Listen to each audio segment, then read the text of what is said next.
가을비가 창문을 세차게 때리던 저녁. 도시의 불빛마저도 눅눅하게 젖어버린 시간. 남편 박진철은 평소보다 일찍 현관문을 열고 들어섰습니다.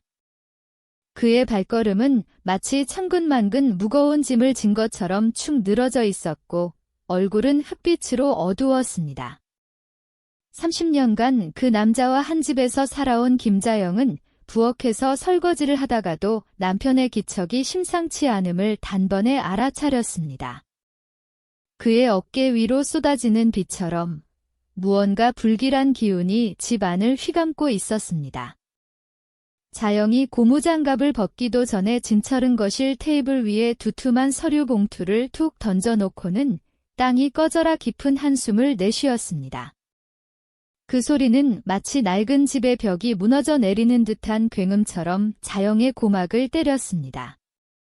자영아, 하던 거 멈추고 이리 와서 좀 앉아봐. 내가 오늘 정말 어렵게 꺼내는 이야기야. 자영은 젖은 고무장갑을 싱크대에 내려놓으며 낡은 식탁 의자에 앉았습니다. 심장이 쿵쿵 뛰었지만 지난 30년간의 결혼 생활이 만들어낸 본능적인 체념이 그녀를 조용하게 만들었습니다. 당신 안색이 왜 이래? 또 어디 투자한 거 잘못된 거야?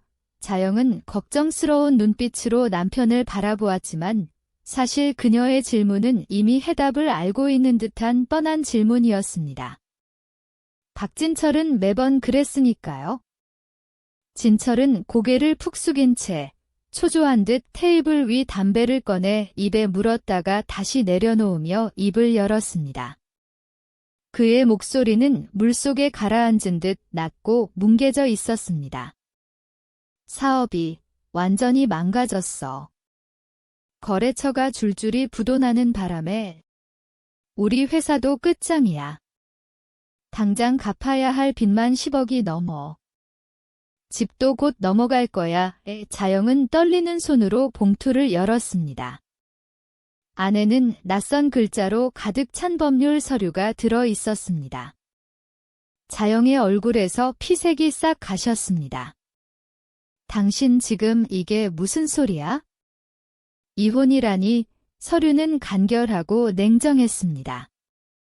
그 흔한 재산 분할이나 쥐자료 이야기는 단 한 줄도 없이 오직 별표 협의 이혼 의사 확인 신청서 별표만이 덩그러니 놓여 있었습니다.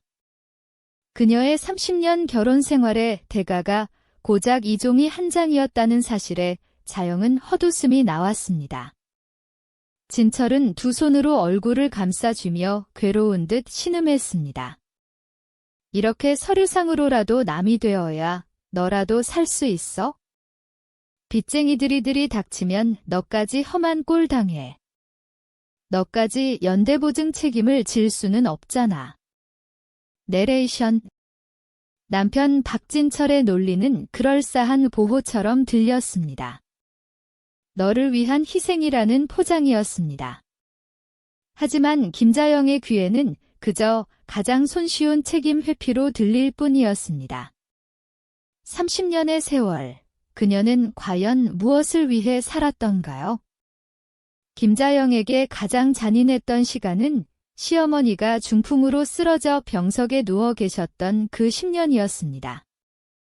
며느리의 도리라는 이름으로 그녀의 삶은 별표 그림자 노동 별표에 갇혔습니다. 보건복지부의 통계에 따르면 한국에서 가족 간병을 책임지는 이들의 80% 이상이 중년 여성입니다.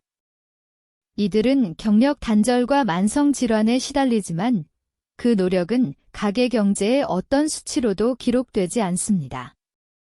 자영아, 어머니 약 드실 시간 지났잖아. 자영아, 병원 가야 하니까 택시 불러. 매일같이 반복되는 고된 간병. 자영의 허리는 굽고 손마디는 굵어졌습니다. 특히 3년 전 겨울 시어머니의 병세가 깊었던 어느 밤은 그녀의 마음에 지울 수 없는 상처로 남아 있습니다. 시어머니가 이불 속에서 신음했습니다. 며느리야, 나 또 실례했다. 자영이 허리를 숙여 시트를 들추자 코를 찌르는 냄새와 함께 축축하게 젖은 침대 시트가 보였습니다. 자영은 시어머니를 안아 일으키는 순간 허리에 찌릿한 통증이 와 비명이 절로 나왔습니다. 그래도 이를 악물고 시어머니를 욕실로 옮겼습니다. 여보, 나 좀 도와줘. 허리가 너무 아파 자영이 거실을 향해 다급하게 소리쳤지만 진철은 들은 채도 않고 TV 볼륨만 더 높였습니다. 아, 시끄러워. 지금 중요한 뉴스 보는데 왜 불러? 그 정도는 당신 혼자 할 수 있잖아. 자영은 혼자서 시어머니를 씻기고 무거운 이불 빨래까지 해야 했습니다. 새벽 3시, 묵직한 빨랫감을 욕조에 담그는 그녀의 눈에는 뜨거운 눈물이 고여 있었습니다. 그 시간, 박진철은 거실 소파에 누워 낄낄거리며 예능 프로그램을 보고 있었습니다. 그 다음 날 저녁 식탁에서 자영이 숟가락을 든 채 사정했습니다. 여보, 우리 간병인 좀 쓰면 안 될까? 나 이러다 정말 죽을 것 같아. 진철은 먹던 밥그릇을 탁에 내려놓으며 눈을 부라렸습니다. 또 돈 타령이야? 간병인이 한 달에 얼만 줄이나 알아? 생돈 300이 나가는데 그 돈이 땅 파면 나와? 집구석에서 놀면 뭐 할 건데? 하지만 나도 이제 한계야. 몸이 말을 안 듣는단 말이야. 아프면 병원 가서 주사나 한 대 맞고 와. 며느리가 시어머니 모시는 건 당연한 도리인데 남들 다 하는 걸 유독 너만 왜 이렇게 티를 내? 그때의 굴욕감, 그 당연한 도리라는 이름의 폭력은 김자영의 영혼을 갉아먹었습니다. 이혼 서류를 쥔 지금 그녀는 깨달았습니다. 박진철에게 자신은 아내도 동반자도 아니었습니다. 그저 공짜 간병인이자 공짜 식모였을 뿐이었습니다. 자영은 기어 들어가는 목소리로 물었습니다. 내가 당신 어머니를 어떻게 모셨는데? 이혼하자는 소리가 나올 수 있어 진철이 귀찮다는 듯 고개를 세차게 저었습니다. 작년에 돌아가셨잖아. 이제 신경 쓸 사람도 없는데 무슨 걱정이야. 자영은 더 이상 말이 나오지 않았습니다. 이미 진철의 머릿속에는 시어머니의 죽음이 자유와 새로운 시작을 위한 장애물 제거로 치환되었음을 알았기 때문입니다. 그날 밤, 시어머니는 자영의 손을 힘없이 잡았습니다. 앙상하게 뼈만 남은 손이 얼음장처럼 차가웠습니다. 미안하다. 내가 너무 질기게 살아서 내 고운 인생을 내가 다 망쳤구나. 시어머니의 눈가에서 눈물이 주르륵 흘러내렸습니다. 자영은 애써 웃으며 화장실로 달려가 소리 죽여 울음을 삼켰습니다. 최소한 시어머니의 뒤늦은 참회는 있었습니다. 하지만 남편은요. 자영은 도장을 찍는 손이 사시나무 떨듯 떨렸지만 이미 마음은 텅 비어버린 뒤였습니다. 30년 결혼 생활에 종말은 통곡이 아닌 무덤덤함이었습니다. 진철은 서류를 낚아채듯 챙기며 자영의 어깨를 툭툭 두드렸습니다. 그의 얼굴에는 이제 막 큰 빚을 털어낸 듯한 묘한 안도감이 서려 있었습니다. 고맙다. 군말 없이 받아줘서. 내가 나중에 돈 벌어서 다시 일어서면 그때 꼭 보답할게. 진철은 이 말이 세상에서 가장 위선적인 거짓말임을 자영은 알고 있었습니다. 보답이요. 30년의 청춘과 10년의 간병 노동은 그 어떤 돈으로도 보답받을 수 없었습니다. 하지만 자영은 아무 말도 하지 않았습니다. 그녀는 이 구속복을 벗는 것이 그저 시급했습니다. 진철이 현관문을 열고 나서는 순간 자영은 테이블 위에 놓인 낡은 결혼사진을 바라보았습니다. 30년 전 그가 했던 평생 함께하겠다는 맹세는 결국 돈 때문에 갈라서자는 말로 끝났습니다. 현관문이 닫히고 잠시 후 진철의 목소리가 밖에서 들려왔습니다. 자영은 조심스럽게 문 가까이 다가갔습니다. 여보세요? 나야. 끝냈어. 도장 찍었어. 이제 홀가분해. 응, 바로 갈게. 우리, 오늘부터 진짜 시작이다. 자영은 숨을 들이켰습니다. 빚 때문에 이혼했다는 그의 눈빛은 완벽한 연기였습니다. 그녀의 이혼은 남편의 새로운 사랑과 은닉된 재산을 위한 치밀하고 비열한 계획의 마지막 퍼즐 조각이었음을 김자영은 그제야 깨달았습니다. 그녀의 이혼은 파국이 아닌 남편의 완벽한 배신 위에 서 있었습니다. 차가운 분노가 그녀의 텅 빈 가슴을 채우기 시작했습니다. 이혼 서류에 도장을 찍은 박진철이 콧노래를 흥얼거리며 향한 곳은 집이 아니었습니다. 한 달 전 강남 테헤랄로의 빌딩 숲이 내려다 보이는 고급 변호사 사무실, 그곳이 그의 화려한 새 출발의 준비 장소였습니다. 장면 전환, 한 달 전 강남 변호사 사무실 금태 안경을 쓴 변호사가 책상 위 재산 은닉 서류 더미를 가리키며 자신만만한 표정으로 설명했습니다. 박 사장님, 이게 마지막 단계입니다. 여기에 도장만 찍으시면 사장님 재산은 누구도 건드리지 못합니다. 진철은 회심의 미소를 지으며 만년필 뚜껑을 열었습니다. 책상 위에는 재산을 빼돌린 흔적이 빼곡히 담긴 서류들이 산처럼 쌓여 있었습니다. 강남 아파트는 처남 앞으로 증여 형식을 빌려 돌렸고 판교 상가는 동생 명의로 바꿨습니다. 현금 15억은 어제부로 안전한 해외 계좌로 다 빠져나갔고요. 이혼 소송이 들어와도 국내에 남은 자산은 빚뿐인 걸로 나옵니다. 내레이션 재산 분할을 피하려는 이혼 소송은 현대 사회에서 종종 발생하는 경제적 사기극입니다. 특히 금융자산은 인출하여 은닉 계좌로 옮기기 쉽고 부동산은 친인척 명의로 돌려 가장 매매를 하는 방식이 주로 사용됩니다. 박진철의 전략은 전형적이고도 치밀했습니다. 지난 30년간 아내의 희생으로 축적된 부를 오직 자신만의 전리품으로 만들기 위한 비열한 계획이었습니다. 진철이 변호사에게 당부했습니다. 일 처리 하나는 끝내주네. 이혼할 때 그 여자한테 10원 한 장도 안 가게 싹 다 치워야 해. 변호사는 허리를 굽히며 악수를 청했습니다. 걱정 붙들어 매십시오.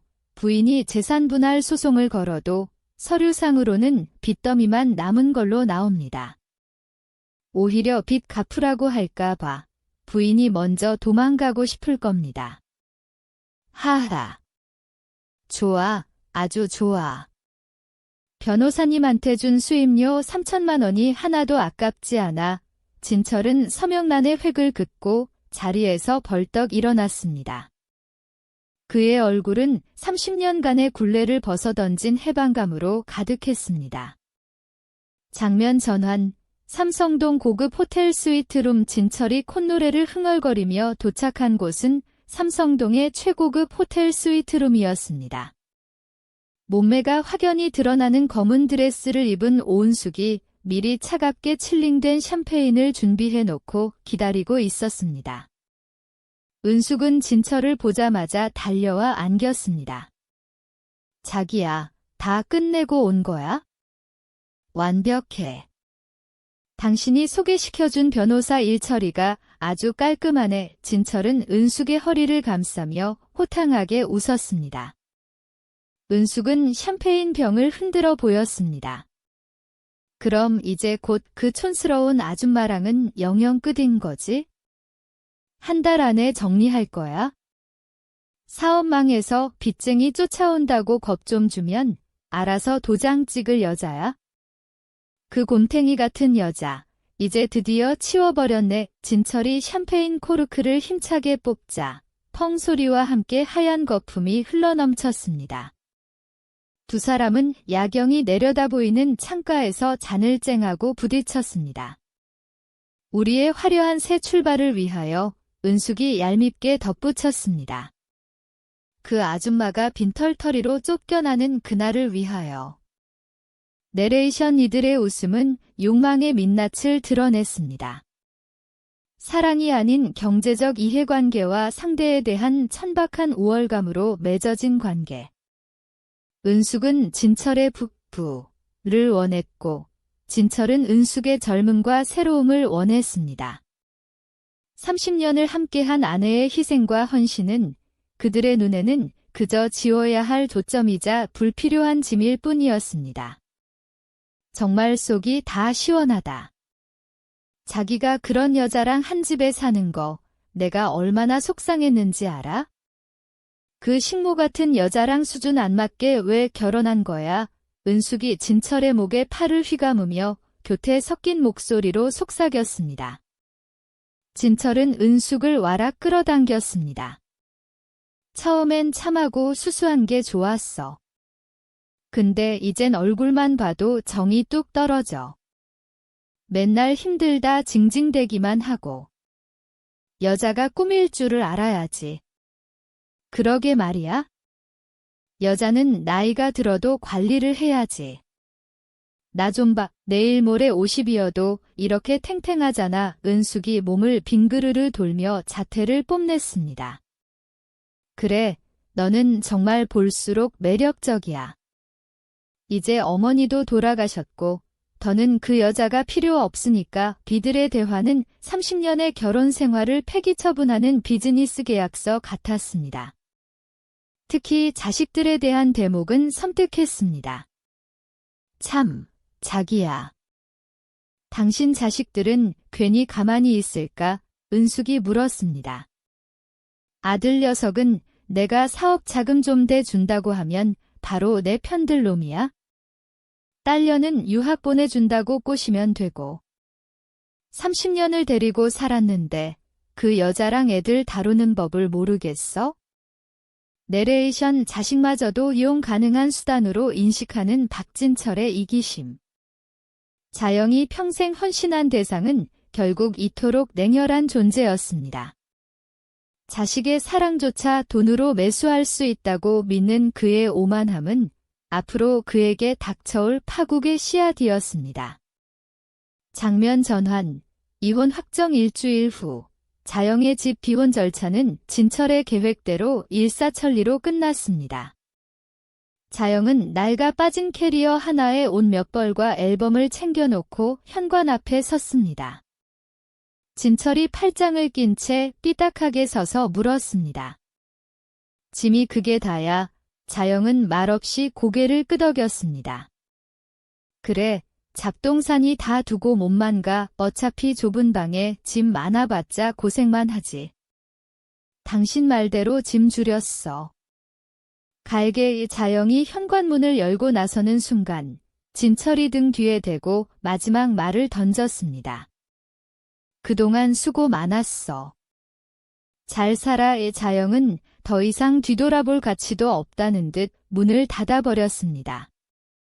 현관문 너머로 진철이 누군가에게 들뜬 목소리로 전화하는 소리가 새어나왔습니다.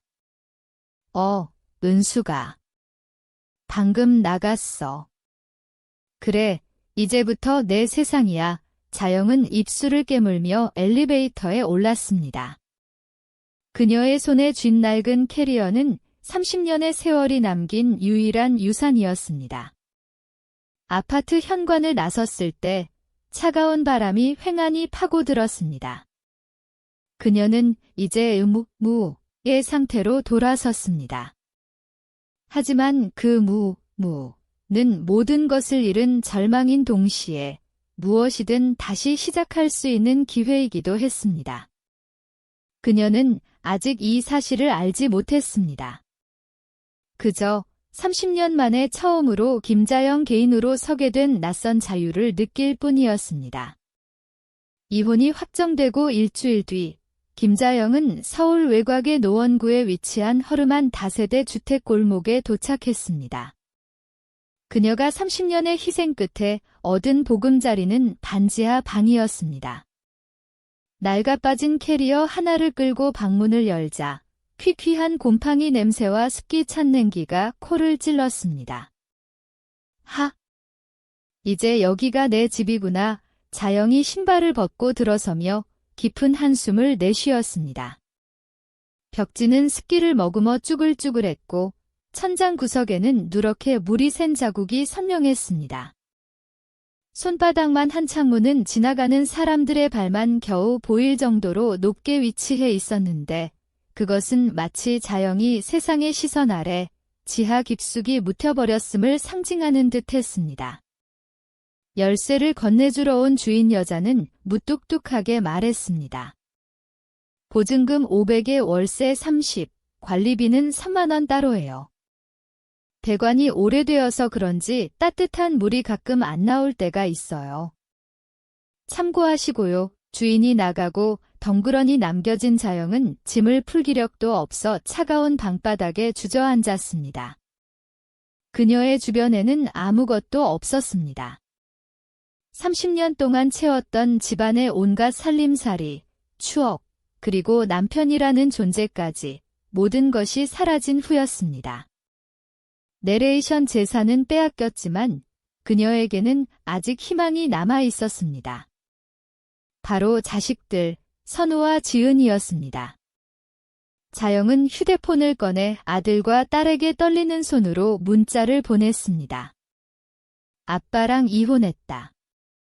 엄마 이제 노원구 쪽으로 이사 왔어. 잘 지내니?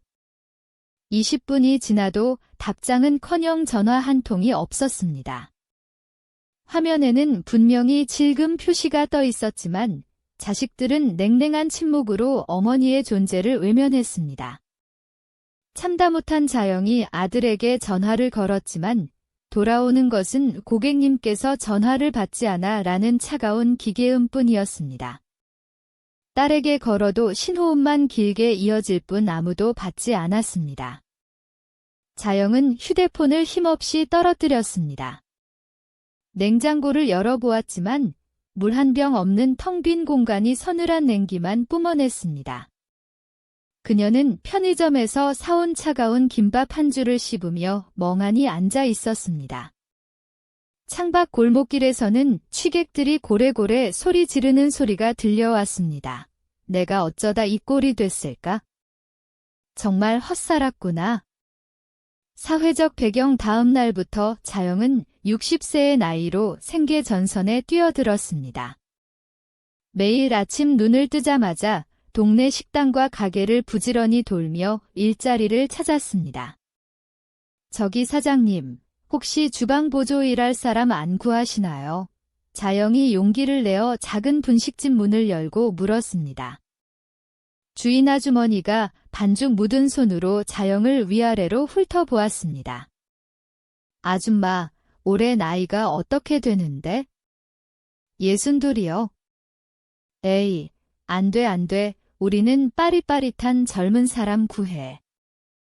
식당 일 보통 힘든 게 아닌데 다음 가게도 그 다음 가게도 문전박대는 마찬가지였습니다. 경력 단절 30년, 60대라는 나이의 장벽은 너무나 높았습니다. 집에서 놀면 뭐 할 거냐던 남편의 비아냥거림이 비수처럼 꽂혔지만 정작 세상은 그녀에게 집에서 놀지 말라는 일조차 허락하지 않았습니다. 해가 뉘어져 물도록 자영은 단 하나의 일자리도 구하지 못했습니다.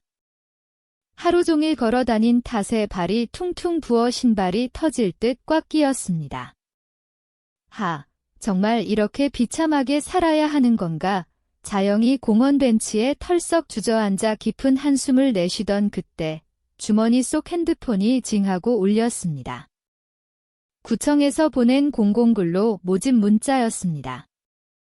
긴급 속보, 새벽거리 환경 미화원 모집. 새벽 4시 8시, 시급 9,620원. 자영은 찬밥 더운밥 가릴 처지가 아니었기에 망설임 없이 신청 버튼을 눌렀습니다. 생계의 무게는 자존심보다 무거웠습니다. 장면 전환, 새벽 4시, 거리 일주일 후, 칠흑 같은 어둠이 깔린 새벽 4시. 자영은 야광조끼를 껴입고 자기 키만 한 빗자루를 들었습니다. 살을 애는 듯한 찬바람이 불어와 뺨이 얼얼했습니다. 구청 직원이 손가락으로 거리를 가리키며 설명했습니다. 여기 편의점부터 저기 사거리 횡단보도까지가 김자영 씨 담당 구역이에요. 새벽 4시부터 8시까지 깨끗하게 치우시면 됩니다. 자영은 언손을 호호 불어가며 빗자루질을 시작했습니다. 바닥에는 담배꽁초와 깨진 술병, 누군가 쏟아놓은 토사물이 어지럽게 널려 있었습니다. 취객이 마구 버린 음식물 쓰레기 봉투에서는 역한 악취가 진동을 했습니다. 더러워. 정말 비위상해. 자영이 코를 틀어막으며 억지로 쓰레기를 주워 담았습니다. 허리가 끊어질 듯 아파왔지만 빗자루를 놓을 수는 없었습니다. 그래도 돈을 벌어야지. 입에 풀칠이라도 하려면 참아야지. 그녀는 스스로에게 되뇌었습니다. 그녀의 손가락 마디마디는 추위에 고바 빗자루를 놓칠 뻔했지만 다시 꽉 움켜쥐었습니다. 그때 길가에 덩그러니 버려진 명품 쇼핑백 하나가 눈에 들어왔습니다. 나도 저런 걸 사던 때가 있었는데 자영은 씁쓸한 미소를 지으며 흙 묻은 쇼핑백을 종량제 봉투에 쑤셔 넣었습니다. 그녀의 과거와 현재가 가장 비참하게 교차하는 순간이었습니다. 잠시 벤치에 주저앉아 낡은 짐 가방을 뒤적였습니다.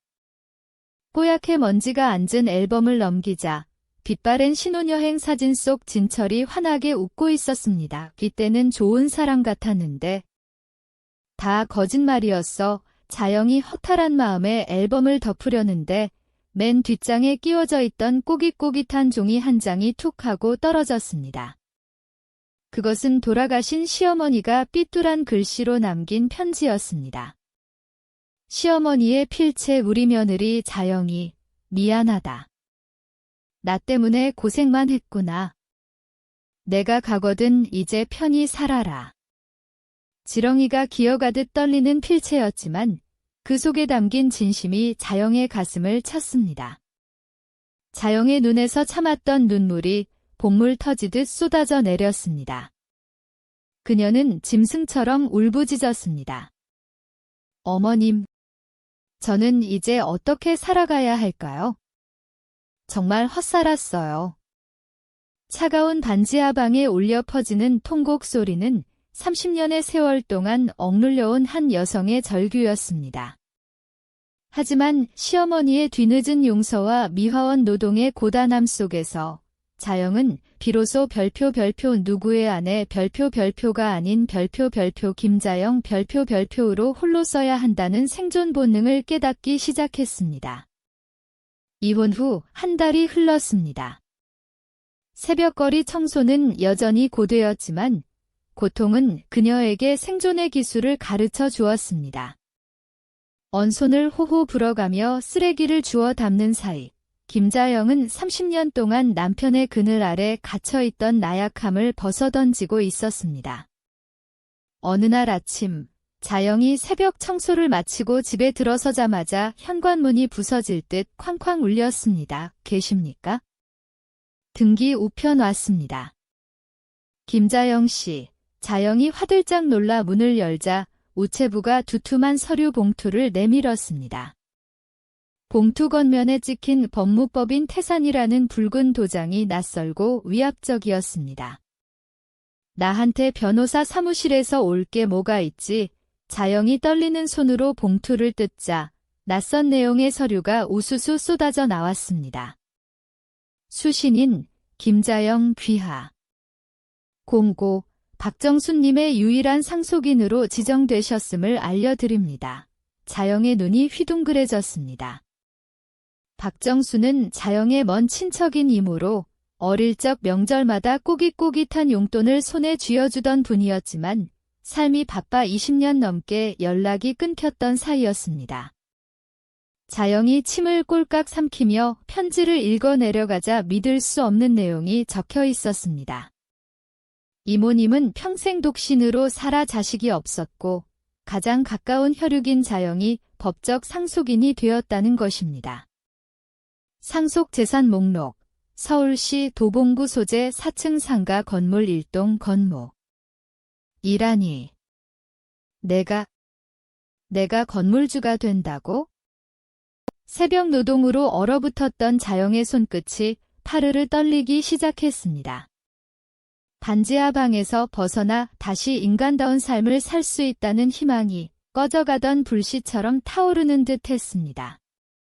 하지만 기쁨도 잠시. 편지 하단에 적힌 변호사의 붉은색 경고, 문구가 자영의 눈에 들어왔습니다. 주의, 해당 건물은 준공 40년 차로 노후 상태가 매우 심각하며 체납된 재산세만 3천만 원에 달합니다. 또한 긴급 안전진단 2등급, 심각으로 즉시 보수가 필요한 상황이므로 상속 포기를 신중히 고려하시기를 강력히 권고합니다. 내레이션 희망이 좌절로 바뀌는 순간이었습니다. 부동산 시장에서 흔히 별표 또기든 성배 별표라 불리는 상황이었습니다.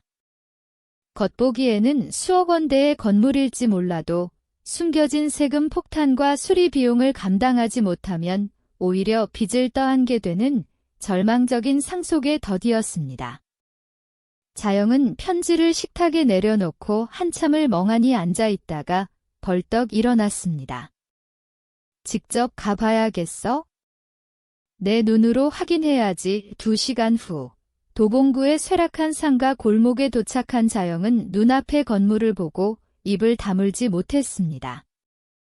외벽은 시멘트가 쩍쩍 갈라져 흉물스러웠고 간판들은 녹물이 흘러내려 글자를 알아보기 힘들었습니다. 굳게 닫힌 현관문에는 빨간색 압류 딱지와 체납 경고장이 덕지덕지 붙어 있었습니다. 세상에, 이게 건물이라고? 귀신 나오게 생겼네. 자영이 깊은 한숨을 내쉬며 조심스럽게 건물 안으로 발을 들이자 1층 노래방 문이 벌컥 열리며 험상궂은 사내가 튀어나왔습니다. 누구요? 당신 뭐 하는 사람이야? 자영이 떨리는 목소리로 대답했습니다. 아, 이번에 새로운 건물주인데요. 사내의 눈썹이 꿈틀하며 표정이 순식간에 험악해졌습니다. 건물주. 주인이 또 바뀌었어? 잘 들어봐요, 아줌마. 월세 올릴 생각은 꿈도 꾸지 마. 우리도 지금 목구멍이 포도청이라 죽지 못해 살고 있으니까. 아니, 저는 아직 말도 안 했는데. 말 나오기 전에 미리 선수 치는 거야?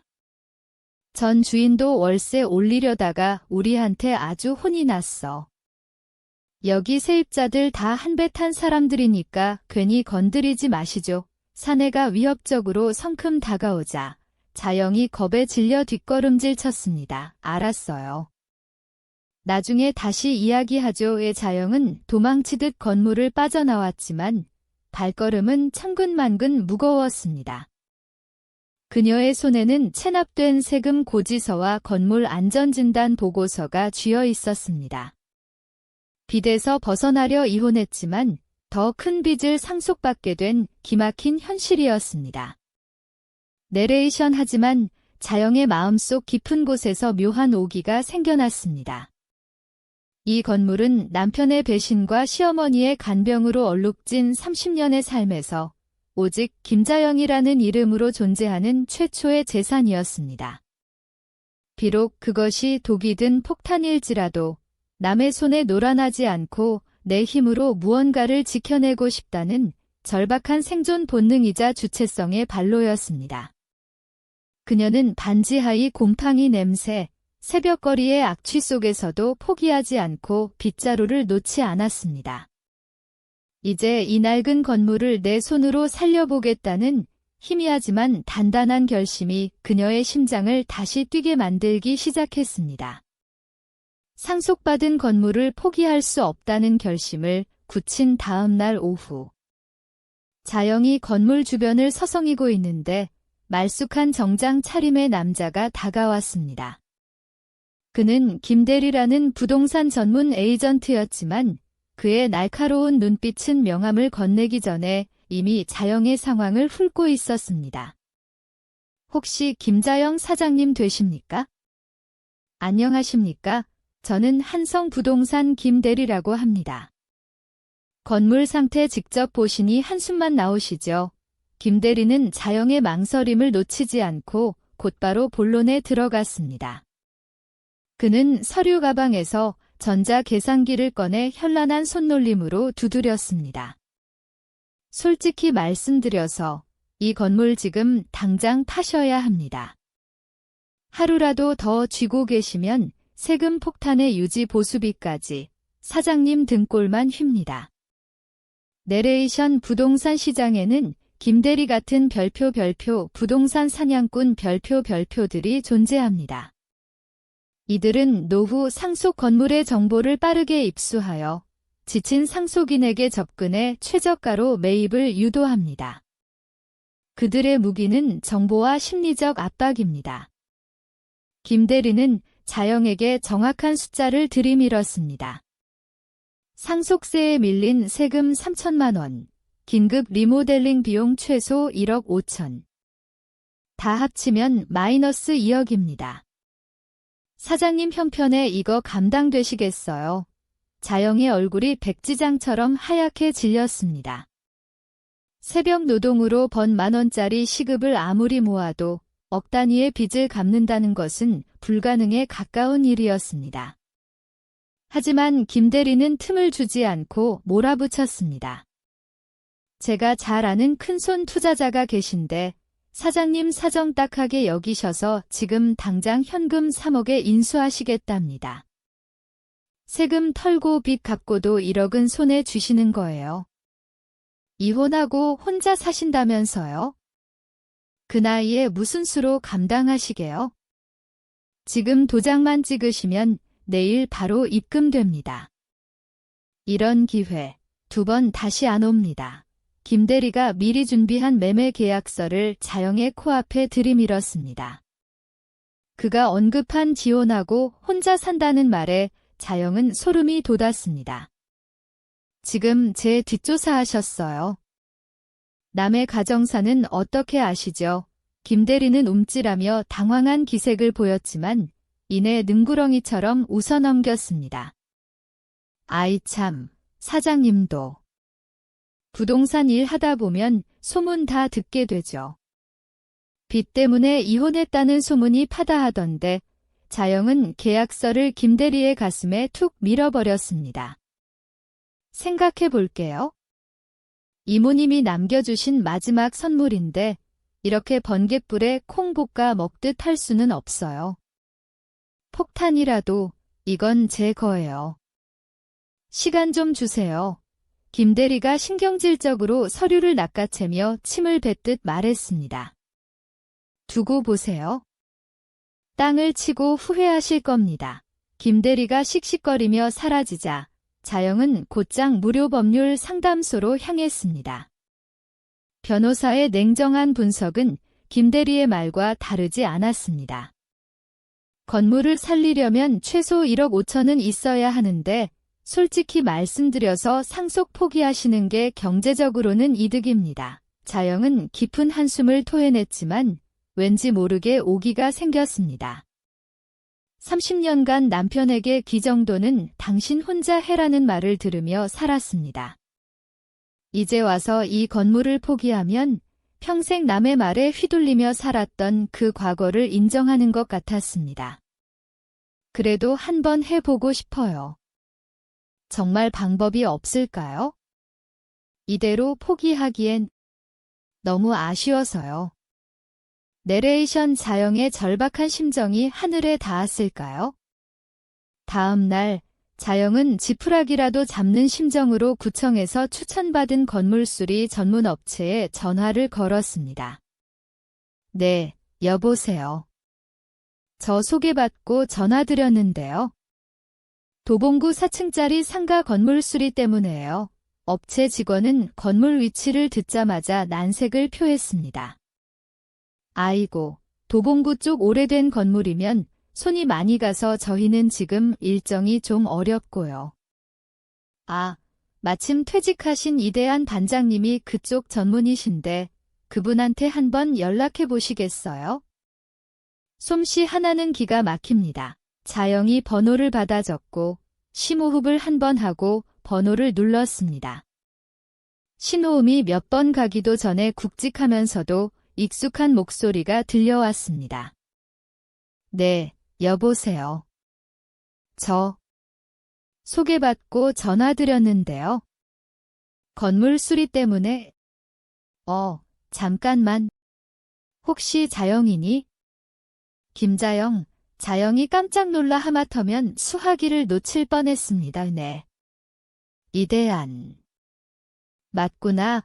수화기 너머로 들려오는 목소리에는 숨길 수 없는 반가움이 묻어났고 자영의 입가에도 어느새 살포시 미소가 번졌습니다. 이대한은 초등학교 시절 소풍 때 도시락을 못 사온 자신에게 슬쩍 김밥을 건네주었던 자영의 첫사랑이자 가장 따뜻했던 기억의 일부였습니다. 세상에, 어떻게 이렇게 다시 연락이 닿니? 정말 신기하다. 그러게 말이야. 안 그래도 너 어떻게 사나 궁금했는데. 근데 건물이라니, 어디야? 내가 지금 당장 갈게. 내레이션. 차가운 비즈니스 세계에서 홀로 싸우던 자영에게 30년 만에 재회한 고향 친구의 목소리는 어떤 보약보다 따뜻한 온기였습니다. 그녀의 인생은 기만과 배신으로 얼룩져 있었지만 이대한이라는 이름은 진실한 인간적인 연대를 상징했습니다. 1시간 후, 굉음과 함께 낡은 트럭 한 대가 건물 앞에 멈춰 섰고 작업복 차림의 대한이 씩씩하게 내렸습니다. 세월의 강을 건너뛰어 다시 그 시절 소년 소녀가 된 듯 두 사람은 잠시 서로를 멍하니 바라보다가 어색하게 웃음을 터뜨렸습니다. 세월이 많이 흘렀는데 넌 여전히 곱다. 옛날 모습 그대로네. 대한이 쑥스러운 듯 뒷머리를 극적이며 말했습니다. 자영은 환하게 웃었습니다.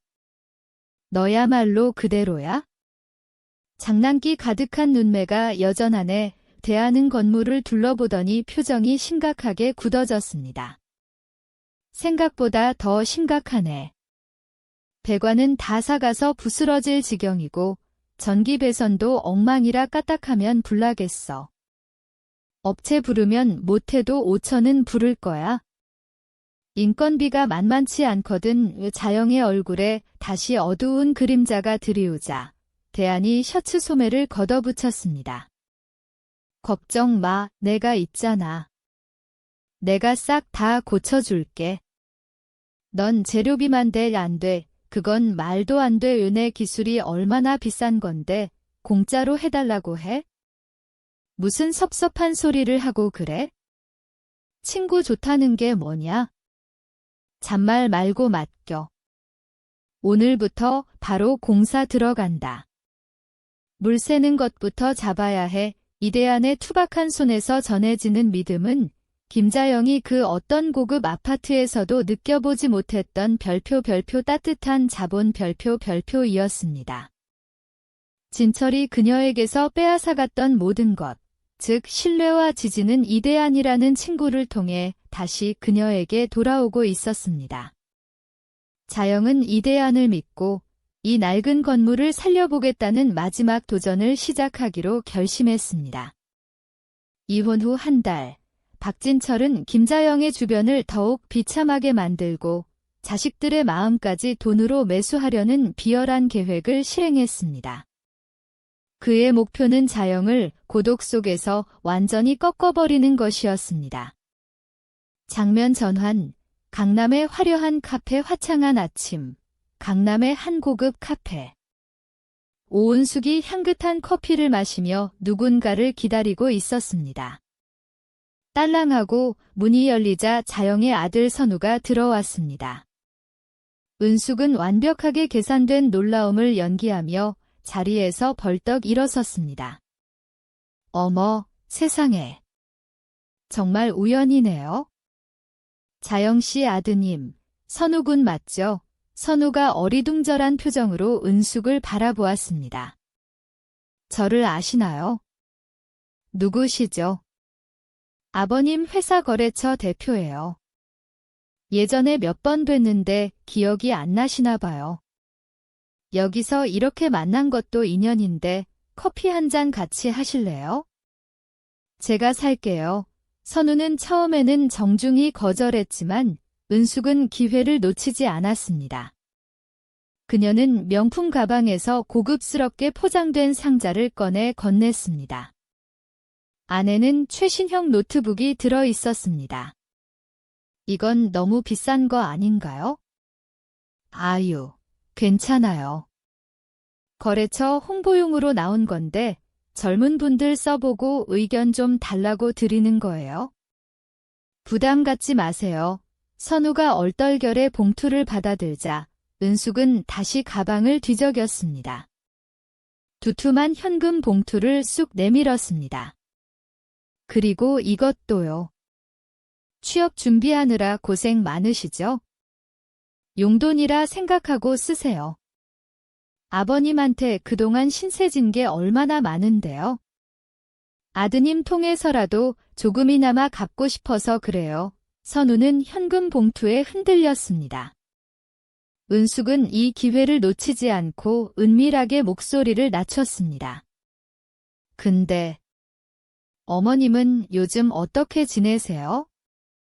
이혼하시고 많이 힘들어하시죠?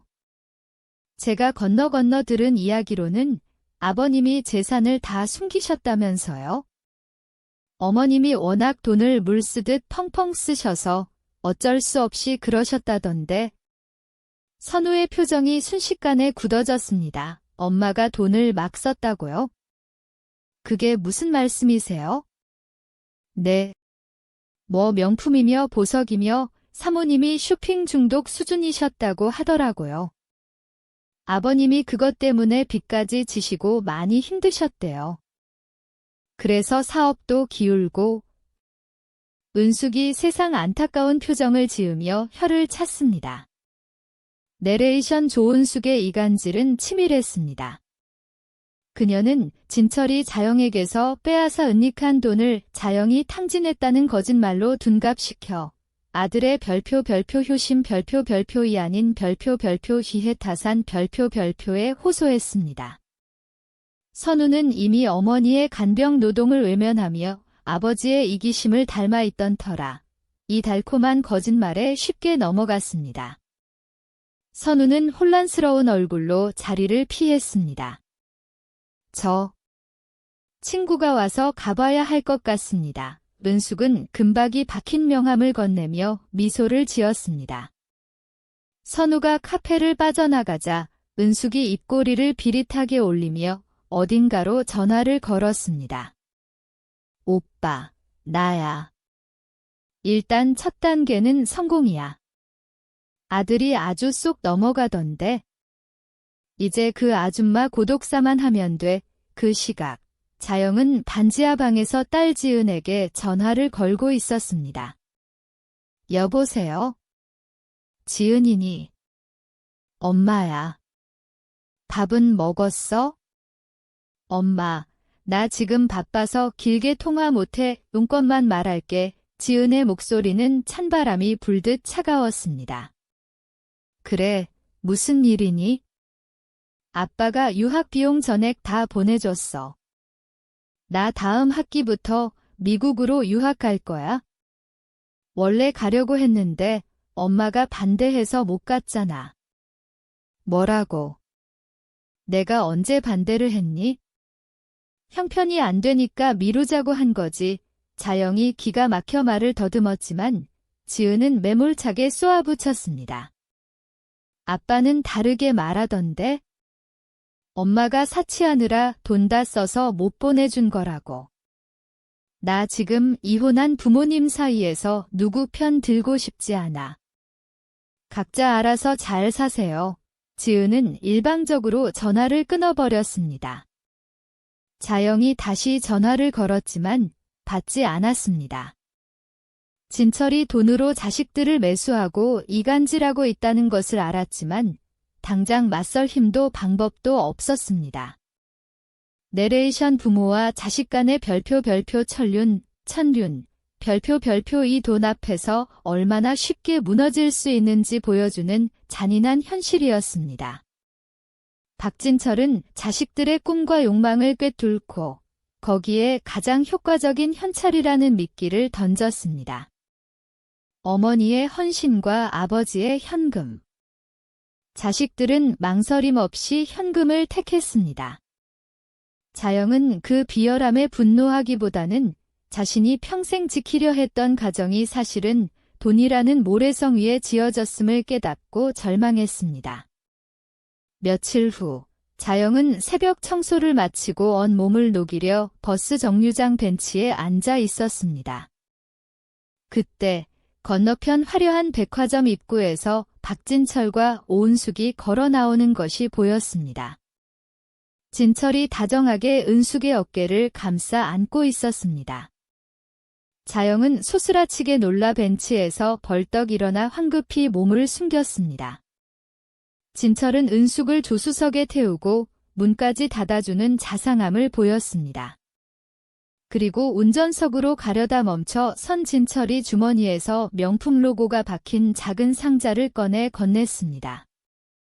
은숙이 창문을 내리고 상자를 열어보더니 환호성을 질렀습니다. 야, 오빠. 이거 다이아몬드 목걸이잖아. 너무 예쁘다. 뭘, 이 정도는 기본이지. 우리 은숙이 목에 걸 건데 진철이 은숙의 목에 직접 목걸이를 걸어주고는 볼에 가볍게 입을 맞췄습니다. 자영이 주먹을 부들부들 떨며 꽉 쥐었습니다. 하지만 분노보다는 오히려 가슴 한구석이 뻥 뚫린 듯 시원한 기분이 들었습니다. 그래, 내 예감이 틀리지 않았어. 더러운 인간들. 빚 때문에 이혼한다는 그의 모든 말은 거짓말이었습니다. 그가 빚 갚는 데 써야 할 돈은 지금 은숙의 목에 걸려 빗나고 있었습니다. 이혼 전부터 이미 그들의 관계는 깊었고 재산 은닉은 계획적이었습니다. 30년간의 결혼 생활은 남편에게 단순한 식모 계약일 뿐이었음을 눈으로 확인한 것입니다. 자영은 미련 없이 돌아서서 도착한 버스에 올라탔습니다. 차창 밖으로 멀어지는 백화점을 바라보며 씁쓸하게 생각했습니다. 이혼 전부터 이상한 징조는 차고 넘쳤습니다. 늦은 귀가, 낯선 여자 향수 냄새, 그리고 시어머니의 임종 직후 갑자기 서두르던 이혼 절차. 내레이션 시어머니의 죽음은 박진철에게 간병인 해고이자 자유선언의 신호탄이었습니다. 그리고 아내의 재산을 싹 다 털어낸 후, 이제 그는 새로운 여자와 화려한 인생을 꿈꾸고 있었습니다. 그녀가 가진 유일한 희망은 낡은 도봉구 상가 건물과 고향 친구 이대안의 헌신적인 도움뿐이었습니다. 자영은 핸드폰을 들어 아들의 문자를 확인했습니다. 여전히 답장은 없었습니다. 그녀는 다시 한번 외로운 싸움터로 발을 디뎠습니다. 이대안의 헌신적인 도움으로 흉물스럽던 건물은 조금씩 생기를 되찾기 시작했습니다. 대안은 새벽동이 트기도 전부터 밤이 깊을 때까지 건물에 매달려 비지땀을 흘렸고 자영 역시 페인트 칠을 하고 폐자재를 나르며 구슬땀을 흘렸습니다. 그녀의 손은 거칠어졌지만 얼굴에는 30년 만에 처음으로 생기가 돌기 시작했습니다. 내레이션. 이대안의 노동은 단순한 기술 지원이 아니었습니다. 그는 자영이 이 건물에 쏟는 열정과 정성을 응원하는 무형의 연대였습니다. 그의 투박한 손과 땀은 박진철이 앗아갔던 신뢰와 존중이라는 가치를 그녀에게 되돌려주고 있었습니다. 어느 날 점심시간, 두 사람은 공사 자재 위에 걸터앉아 도시락을 나눠 먹었습니다. 대안이 자영의 볼에 묻은 하얀 페인트 자국을 엄지손가락으로 조심스럽게 닦아 주었습니다. 그 순간 두 사람의 시선이 허공에서 얽히며 시간이 멈춘 듯한 정적이 흘렀습니다. 대안의 거친 손가락 끝에서 느껴지는 떨림에 자영의 심장도 쿵 하고 내려앉았습니다. 아, 미안. 다 닦았다. 대안이 화들짝 놀라 손을 거두자 자영도 붉어진 얼굴을 감추려 고개를 숙였습니다. 잠시 후 대안이 캔 커피를 마시며 먼 하늘을 응시했습니다. 너 기억나? 6학년 때 소풍 가서 내가 싸온 김밥 나한테 나눠줬잖아. 그랬나? 하도 오래전 일이라. 난 생생해. 그때 우리 집 형편이 어려워서 도시락 못 사갔는데 내가 슬쩍 건네준 그 김밥이 세상에서 제일 맛있었어. 사실 나 그때부터 너 좋아했었다. 자영은 깜짝 놀라 눈을 동그랗게 뜨고 대안을 바라보았습니다. 이제 와서 무슨 소용이 있겠냐며 쑥스럽게 헛기침을 하는 대안의 모습에서 그녀는 박진철에게는 결코 찾아볼 수 없었던 순수한 진심을 보았습니다. 자영은 아무 말 없이 대안의 투박한 손 위에 자신의 손을 포개었습니다. 그 따뜻한 체온이 100마디 말보다 더 깊은 위로와 대답이 되었습니다. 장면 전환, 밤, 자영의 4층 임시 거주지 며칠 후, 자영이 하루를 마무리하고 막 잠자리에 들려는 찰나, 현관문이 부서질 듯 쾅쾅 울려댔습니다. 엄마, 엄마, 나야, 선우야. 문 좀 열어줘, 제발. 다급한 아들의 목소리에 자영이 소스라치게 놀라 맨발로 뛰어나가 문을 열었습니다. 문 밖에는 얼굴이 온통 피멍투성이가 된 아들 선우가 비틀거리며 서 있었습니다. 선우야. 세상에, 이게 무슨 일이니? 얼굴이 왜 이래? 엄마. 내가 잘못했어요. 선우가 힘이 풀린 듯 자영의 품으로 털썩 쓰러지자 등 뒤 어둠 속에서 험악한 인상의 사내들이 불쑥 나타났습니다. 어라, 여기 숨어 있었구만. 얘야, 도망가면 다야? 어딜 튀어. 거구의 사채업자들이 위협적으로 들이닥치려 하자 자영은 본능적으로 선우를 등 뒤로 감싸며 날카롭게 소리쳤습니다. 당신들 누구세요? 남의 집에서 무슨 짓이에요? 이 새끼가 우리한테 돈 3억을 빌려놓고 튀었어. 오늘이 마감인데 입만 털고 자빠졌네. 내레이션 자영의 심장이 멎는 듯 했습니다. 3억 자신이 새벽 노동으로 버는 돈으로는 상상조차 할 수 없는 액수였습니다. 사채업자들이 복도가 떠나가라 고함을 지르자 놀란 세입자들이 문을 빼꼼히 열고 내다보았습니다. 1층 카페 사장과 2층 학원 원장이 걱정스러운 얼굴로 수군거렸습니다. 3억이라니. 그게 대체 무슨 소리야? 자영이 파랗게 질린 얼굴로 선우를 돌아보자 선우가 덜덜 떨며 울먹였습니다. 아빠가 제 이름으로 대출받아서 코인 투자했대요. 근데 그게 다 사기라서 날렸다고? 뭐라고? 자영이 눈앞이 캄캄해져 휘청거리자 때마침 소란을 듣고 올라온 대안이 자영을 급히 부축했습니다. 자영아, 괜찮아. 당신들 뭐야? 일단 다들 진정하시고 밤이 늦었으니 내일 날 밝으면 정식으로 사무실에서 이야기합시다. 뭐, 내일. 웃기지 마. 오늘 못 받으면 이자가 하루에 1,000만 원씩 불어나는 거 몰라? 그럼 지금 당장 경찰 부르겠습니다. 심야의 주거 침입에 협박까지. 이거 현행범인 거 아시죠? 대안이 핸드폰을 꺼내 들고 112 버튼을 누르려 하자 기세등등하던 사채업자들이 멈칫했습니다. 그들은 불법 추심이 경찰에 신고될 경우 자신들이 더 불리하다는 것을 알았습니다. 좋아. 내일 오후 2시까지 봐준다. 그때까지 돈 안 가져오면 내 아들 뼈도 못 추릴 줄 알아. 사채업자들이 침을 뱉으며 우르르 빠져나간 후 자영은 축 늘어진 선우를 부축해 방으로 데려갔습니다. 일단 치료부터 하자. 세상에, 얼마나 맞은 거야. 자영이 구급상자를 가져와 터진 입술과 멍든 눈가를 소독하자 선우가 고통스러운 듯 움찔거렸습니다. 사채업자들이 아빠 잡으러 집에 왔다가 나만 있으니까 나를. 아빠는? 그 인간은 지금 어디 있는데? 몰라요. 전화기도 꺼져 있곤 연락도 안 돼요. 선우가 고개를 푹 숙이며 뜨거운 눈물을 뚝뚝 흘렸습니다. 엄마. 정말 미안해요. 내레이션. 선우가 고개를 들었습니다. 눈물과 멍으로 범벅된 얼굴이었지만 그의 눈빛은 며칠 전 오은숙의 노트북과 현찰에 흔들리던 유약한 청년의 눈빛이 아니었습니다. 그동안 엄마를 오해했어요.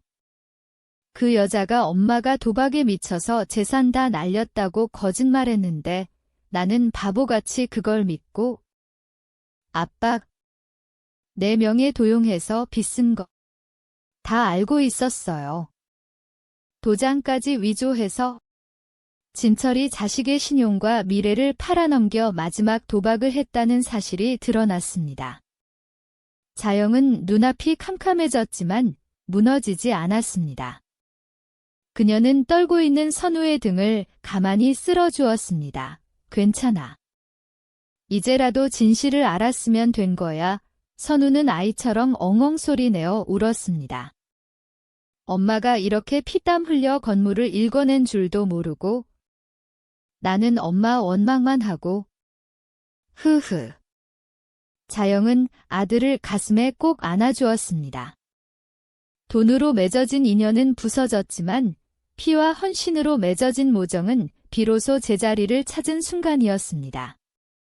자영은 아들의 등을 쓰다듬으며 단호하게 말했습니다. 울지 마. 엄마가 어떻게든 해결할 거야. 넌 이제 엄마 옆에 있어? 엄마가 널 다시는 혼자 두지 않을 거야. 다음 날 아침. 자영은 아들에게 줄 해장국을 끓이면서도 머릿속으로는 어제 사채업자들이 남긴 경고를 되새겼습니다. 오후 2시까지 3억. 그 돈을 마련하지 못하면 아들 선우의 미래는 파멸이었습니다. 엄마, 이제 나 어떻게 해? 3억이 말이 돼. 선우는 멍이 든 얼굴로 숟가락을 내려놓았습니다. 자영은 굳은 얼굴로 대답했습니다. 걱정 마. 엄마가 어떻게든 할게. 너는 일단 여기에 숨어 있어. 나갈 생각하지 마. 자영은 가장 먼저 이대한에게 전화를 걸었습니다. 어젯밤 선우의 상황을 설명하자 대한은 잠시 침묵하더니 단호하게 말했습니다. 자영아, 그건 사채업자들이 원하는 방식이야. 절대 돈 줘선 안 돼. 그 돈은 내가 이 건물을 살리는 데 써야 할 돈이야. 이건 법적으로 해결해야 해. 내가 아는 변호사가 있어? 당장 찾아가자. 자영은 반신반의했지만 3억이라는 돈을 구할 방법이 없었기에 대한의 제안을 따를 수밖에 없었습니다. 두 사람은 대한의 트럭을 타고 서울 서초동 법조타운으로 향했습니다. 장면 전환. 서초동 법무법인 대한이 소개한 변호사는 별표 권혁수 변호사 별표였습니다. 그는 젊은 나이에도 냉철하고 날카로운 인상을 가진 전문 변호사였습니다.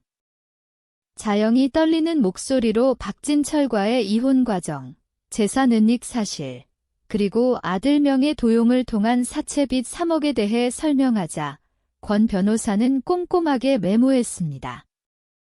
선우 군의 명의 도용건은 확실한 사문서, 위조 및 사기 대출입니다. 일단 사채업자들에게는 연락하지 마세요. 그들이 가장 두려워하는 것은 법적 대응입니다. 그리고 김자영 씨는 지금 당장 박진철 씨에게 재산 분할 소송을 제기하셔야 합니다. 자영이 힘없이 말했습니다. 재산이 없는 거요. 이미 다 빼돌렸다고 하던데요. 서류상으로만 없겠죠. 권 변호사가 차갑게 웃었습니다. 박진철 씨가 이혼 직전에 처남 명의로 돌린 강남 아파트, 동생 명의로 돌린 판교 상가, 그리고 해외 계좌로 빼돌린 현금 15억. 제가 이미 이 정도는 파악했습니다. 자영은 깜짝 놀라 입을 다물지 못했습니다. 어떻게 그걸 다 아세요? 저희 법무법인의 전문 분야입니다. 이혼 시점에 급격히 이루어진 재산 이전은 기혼을 대비한 은닉으로 봅니다. 저희는 사회행위 취소 소송을 통해 이 재산들을 박진철 씨 명의로 다시 되돌릴 수 있습니다. 그리고 이 모든 은닉 과정은 명백한 배임 및 횡령입니다. 박진철 씨는 빚이 아니라 엄청난 현금을 숨기고 이혼을 진행한 겁니다. 권 변호사의 말에 자영은 온몸에 소름이 돋았습니다. 30년간의 결혼 생활이 남편의 치밀한 재산 절도 계획이었다는 잔인한 진실이었습니다. 자영 씨는 지금 당장 빚을 갚을 필요가 없습니다. 오히려 박진철 씨에게 30년의 간병 노동과 가정주부의 기여도를 인정받아 은닉된 재산의 최소 별표 50% 별표를 요구할 권리가 있습니다. 50%요? 제가 간병만 했을 뿐 회사 일은 안 했는데요. 자영은 주저했습니다. 김자영 씨가 시어머니 간병과 가사를 전담했기 때문에 박진철 씨가 30년간 회사 일에만 전념하여 그 부를 축적할 수 있었던 겁니다. 법원은 이제 더 이상 주부의 노동을 무시하지 않습니다. 간병 노동의 가치는 상상을 초월합니다. 저희가 30년간의 기여도를 입증하겠습니다. 자영은 눈앞의 청년 변호사가 세상에서 가장 빛나는 구세주처럼 느껴졌습니다. 권 변호사는 마지막으로 강하게 말했습니다. 일단 선우군 명의의 사채 3억은 별표 부당 이득 반환 청구 소송 별표과 별표 채무 부존재 확인 소송 별표로 대응해 시간을 벌겠습니다. 김자영 씨는 지금부터 피해자가 아닌 원고입니다. 그리고 박진철 씨의 불법을 밝혀내 징벌적 위자료까지 받아낼 겁니다. 자영은 그제야 잃었던 힘을 되찾았습니다. 그녀는 당당하게 서류에 서명했습니다. 김자영 vs 박진철, 인생의 두 번째 전쟁이 시작된 것입니다. 장면 전환, 박진철의 새 사무실.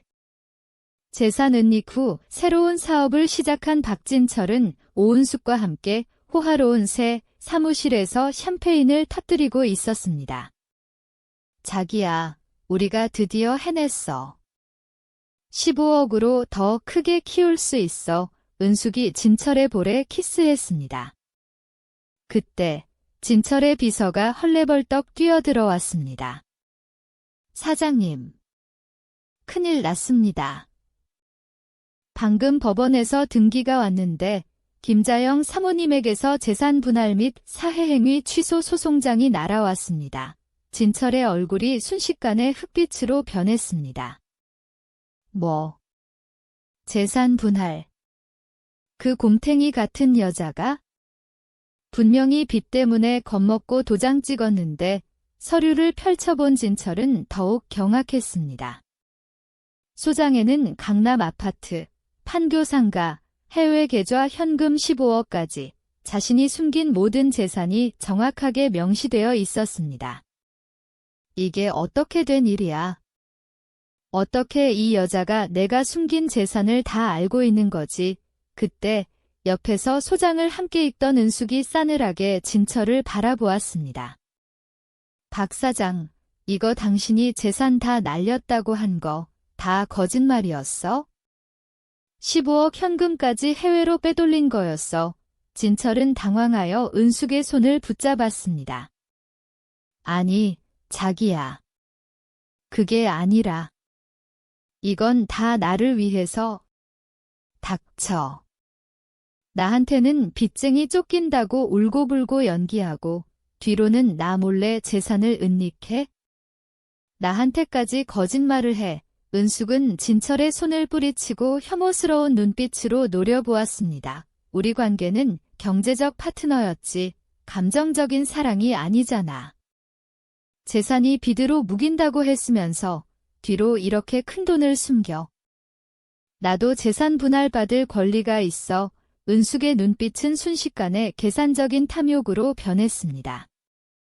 내레이션 박진철의 비열한 계획은 자신에게 가장 큰 충성을 바칠 것이라 믿었던 새로운 파트너에게서부터 균열이 나기 시작했습니다. 돈으로 시작된 관계는 돈 때문에 가장 잔인하게 부서집니다. 오은숙은 더 이상 진철의 편이 아니었습니다. 그녀는 진철이 자영에게서 뺏은 재산을 자신이 뺏을 기회로 삼았습니다. 자영이가 이걸 혼자 할 리 없어. 배후에 누가 있다.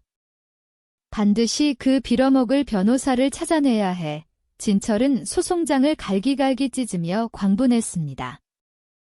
한편 도봉구 낡은 건물에서는 자영과 대안이 빗자루와 스패너를 들고 땀을 흘리고 있었습니다. 자영아, 건물 외벽 보수가 거의 끝났어. 이제 3층이랑 4층 배관만 손보면 돼. 고생 많았어, 대안아. 내 덕분에 내가 용기를 냈어? 고마워. 자영이 대안의 작업복 소매를 잡으며 진심으로 말했습니다. 대안이 자영을 마주보며 미소를 지었습니다. 고맙긴. 이제 우리가 이 건물을 살리는 거야? 이 건물 이름 뭘로 지을까? 자영은 깊은 생각에 잠겼습니다. 그리고 환하게 웃으며 말했습니다. 이 건물을 기어라고 부를래? 내가 30년 동안 희생했던 그 기어를 이제 나를 위한 재산으로 돌려받아야지. 자영은 30년의 굴레를 벗어던지고 이제 새로운 인생의 주역으로 우뚝 섰습니다. 그녀의 손에는 권혁수 변호사의 소송장이, 곁에는 든든한 조력자 이대안이 있었습니다. 그녀는 마침내 자신의 가치를 세상에 증명할 준비가 된 것입니다. 자영의 건물이 활기를 되찾자 패배를 인정하지 못한 박진철과 오은숙은 마지막 발악을 준비했습니다. 그들이 노린 것은 가장 치명적인 약점, 즉 법적 하자였습니다. 장면 전환, 낮, 자영의 건물 로비 어느 화창한 봄날 아침. 자영이 1층 카페에서 갓 내린 커피를 마시며 여유를 만끽하고 있을 때였습니다. 갑자기 현관문이 부서질 듯 요란하게 울렸습니다. 계십니까? 구청 단속반입니다. 문 열어주세요. 자영이 놀라 문을 열자 딱딱한 표정의 공무원 3명이 서류 뭉치를 들고 들이닥쳤습니다. 주민 신고가 들어왔습니다. 불법 증축 및 소방시설 미비 혐의입니다. 확인될 때까지 영업정지 명령 떨어질 수 있습니다. 네. 불법 증축이라니요? 저희는 그런 거 한 적 없는데요. 단속반원들이 매서운 눈초리로 건물을 샅샅이 뒤지기 시작했고 놀란 세입자들이 복도로 나와 불안에 떨며 수군거렸습니다. 1층 카페 사장은 얼굴이 파랗게 질렸습니다. 건물주님, 이러다 저희 영업 못하게 되면 어떡해요? 내레이션 직것은 박진철이 자영에게 날린 마지막 공격이었습니다. 그가 가장 잘하는 방식, 즉 음지에서 비열하게 꼬투리를 잡아 상대의 삶을 파괴하려는 시도였습니다. 바로 그때 정장 차림의 이대안이 두툼한 서류 가방을 들고 혜성처럼 나타났습니다. 그는 이 모든 상황을 예측하고 있었습니다. 잠시만요, 담당자님. 여기 건물 관련 모든 인허가 서류 원본입니다. 대안은 침착하고 단단한 목소리로 서류를 하나씩 꺼내 탁자 위에 펼쳤습니다. 전부 최근 3개월 이내에 구청과 소방서에서 정식으로 발급받은 겁니다. 증축 허가서, 소방안전진단 필증 모두 확인해 보시죠. 단속반원이 돋보기 안경을 고쳤으며 서류를 꼼꼼히 검토하더니 머쓱한 표정으로 고개를 끄덕였습니다. 서류상으로는 아무 문제가 없네요. 누군가 악의적으로 허위 신고를 했나 봅니다. 번거롭게 해드려 죄송합니다. 단속반이 철수하자 자영은 다리가 풀려 주저앉을 뻔했습니다. 대안아. 세상에, 내가 이걸 다 미리 준비해둔 거야? 당연하지, 자영아. 세상에 별의별 사람 다 있어? 내 전남편 같은 사람이 꼬투리 잡을까 봐 내가 완벽하게 대비해놨지? 이제 이 건물은 법적으로 철옹성이야. 바로 그때 1층 로비가 떠나가라 고래고래 소리 지르는 익숙한 목소리가 들려왔습니다.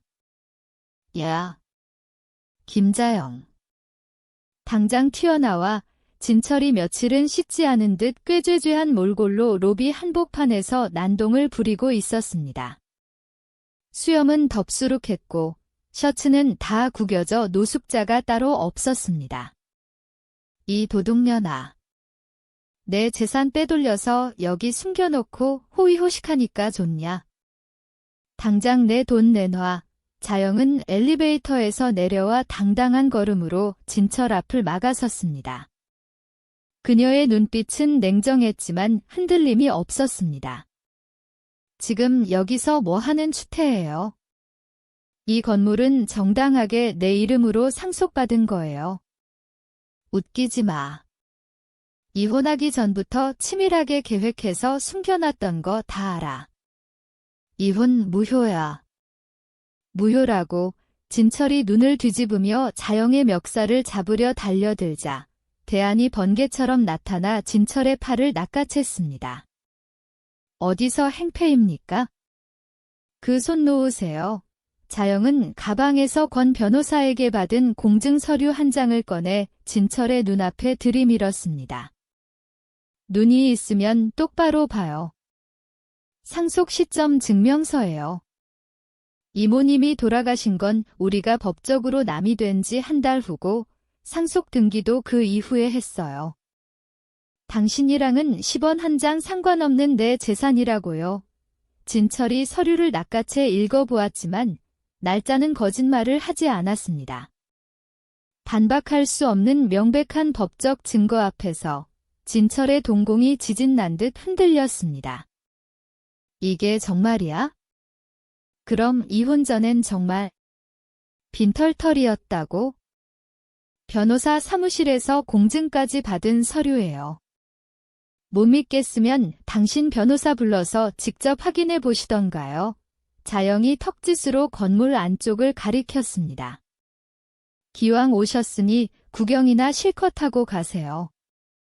내가 맨손으로 읽어낸 것들을. 내레이션 진철이 눈으로 확인한 풍경은 충격적이었습니다.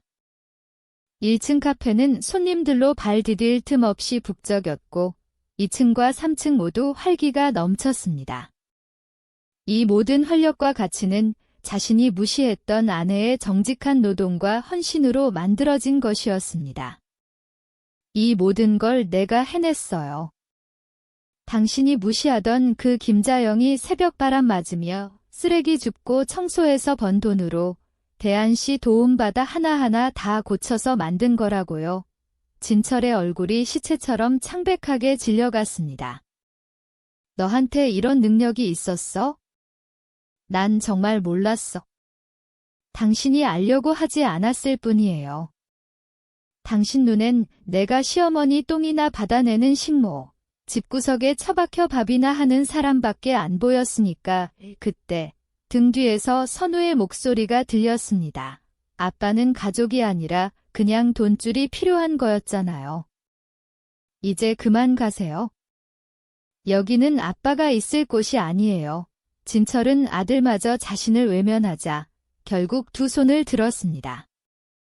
그는 악에 받쳐 자영을 향해 이를 부득부득 갈며 물러섰습니다. 자영은 더 이상 그의 비참함에 연민을 느끼지 않았습니다. 그녀는 인터폰을 들어 경비실을 호출했습니다. 경비 아저씨, 여기 1층 로비에 잡상인 둘이 들어와서 행패를 부리네요. 아주 정중하게 밖으로 좀 내쫓아 주세요. 건장한 보안 요원들이 다가와 진철의 양팔을 끼고 끌어내자 진철이 질질 끌려가며 마지막으로 자영을 뒤돌아보았습니다. 자영아, 너 정말 달라졌구나. 딴 사람 같아. 이제 아셨어요. 너무 늦었네요. 안녕히 가세요. 자영이 대안과 함께 엘리베이터를 타고 유유히 4층으로 올라가는 동안 진철은 로비 바닥에 내동댕이 쳐진 채 닫히는 문을 멍하니 바라보았습니다.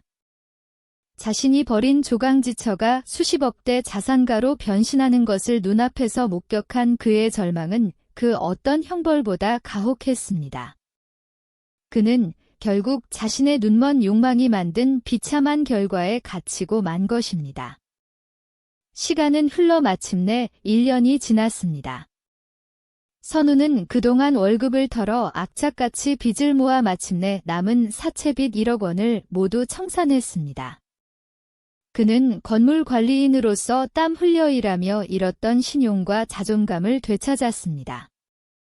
자영은 아들의 어깨를 껴안고 눈물을 글썽였습니다. 우리 아들이 결국 해냈구나.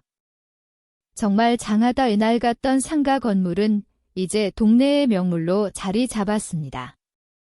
따스한 봄 햇살이 쏟아지는 오후, 자영은 평소처럼 4층 테라스에 앉아 향긋한 모닝커피를 마시며 뉴스를 시청하고 있었습니다.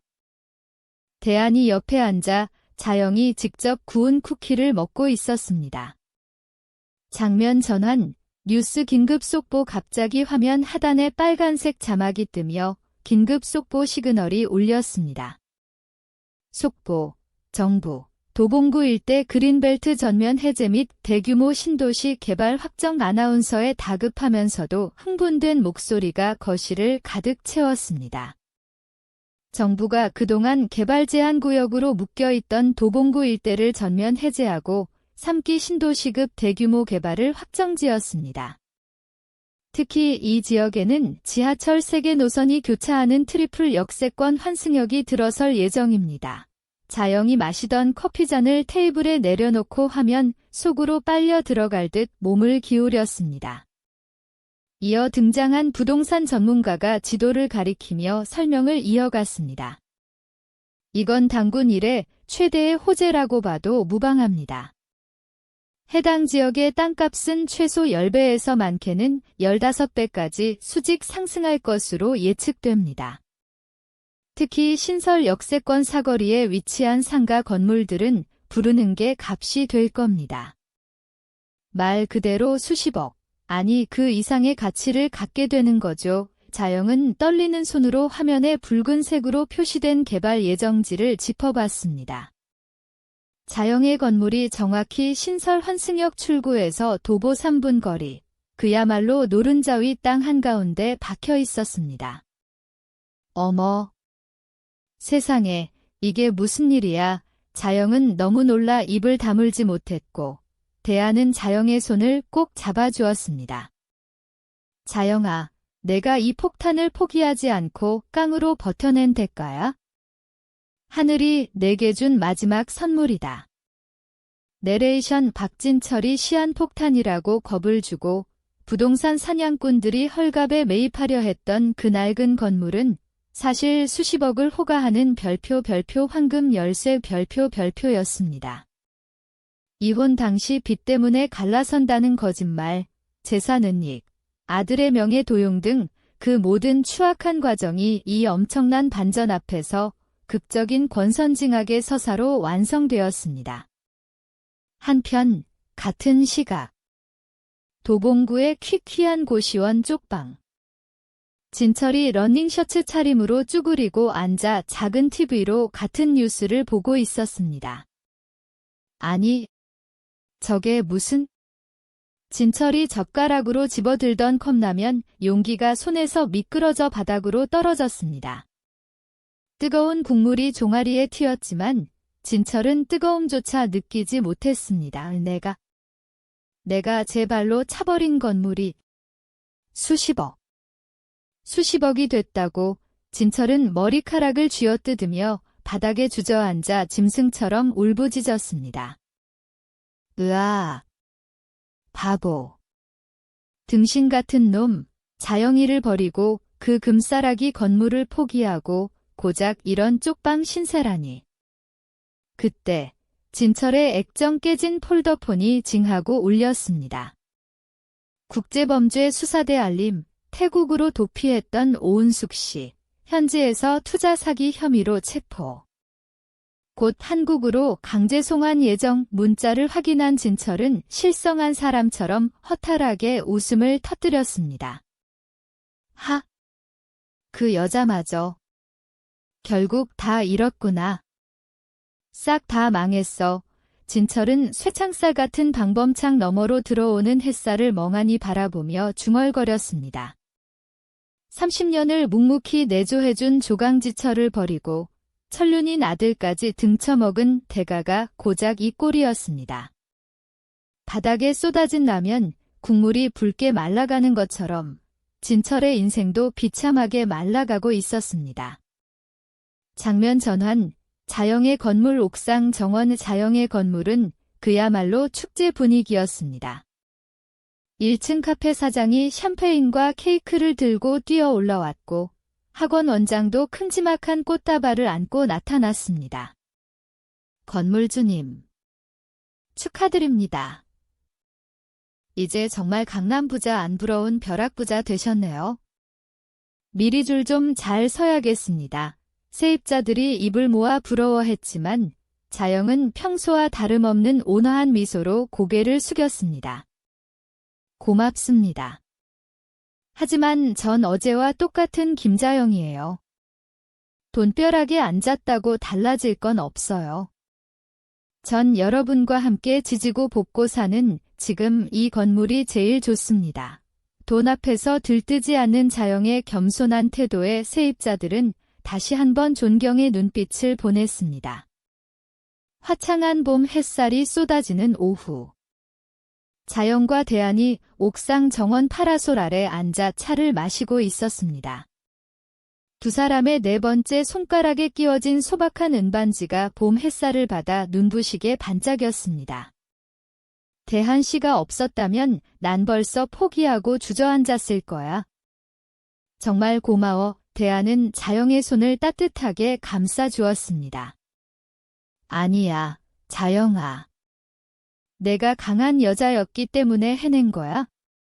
넌 내가 아는 사람 중에 제일 단단하고 멋진 사람이야. 바로 그때 옥상 계단을 오르는 경쾌한 발소리가 들렸습니다. 선우가 단아한 인상의 아가씨와 손을 꼭 잡고 나타났습니다. 엄마, 아저씨, 저 왔어요. 저 드디어 빚 다 갚았어요. 그리고 소개할 사람이 있어요. 제 약혼자 수진이에요. 선우가 공손하게 어머니에게 연인을 소개하는 모습은 1년 전 돈 때문에 아버지를 찾던 철부지 청년의 모습과는 완전히 달랐습니다. 어머, 세상에. 어쩜 이렇게 곱니. 우리 아들이 전생에 나라를 구했나 보네. 자영은 선우와 수진을 번갈아 안아주었고 네 사람은 옥상 정원에 둘러앉아 축하연을 열었습니다. 자영은 이제야 비로소 알았습니다. 인생의 진정한 가치는 수십억의 건물이나 통장에 찍힌 숫자가 아니라 그 안에서 함께 웃고 울며 살아가는 사람들의 온기에 있다는 것을요. 그녀의 건물은 작지만 그 무엇보다 단단하고 따뜻한 빛을 내뿜고 있었습니다. 그녀의 인생은 비로소 돈의 굴레에서 벗어나 인간적인 가치 위에 단단하게 세워진 것입니다. 김자영 씨의 이야기는 우리에게 묻습니다. 당신의 인생에서 황금 열쇠는 무엇이었습니까? 눈먼 욕망으로 천륜마저 버린 박진철의 파국과 정직한 노동과 인간적인 신뢰로 모든 것을 되찾은 김자영의 승리는 극명한 대비를 이룹니다. 나이가 많다고, 가진 것이 없다고, 혹은 홀로 남았다고 포기하지 마십시오. 인생의 진정한 반전은 언제라도 찾아올 수 있습니다. 중요한 것은 포기하지 않는 마음, 그리고 함께하는 사람들입니다. 새벽거리에서 빗자루를 놓지 않았던 그녀의 용기가 수십억대 건물주라는 최고의 행운으로 되돌아온 것처럼 말입니다.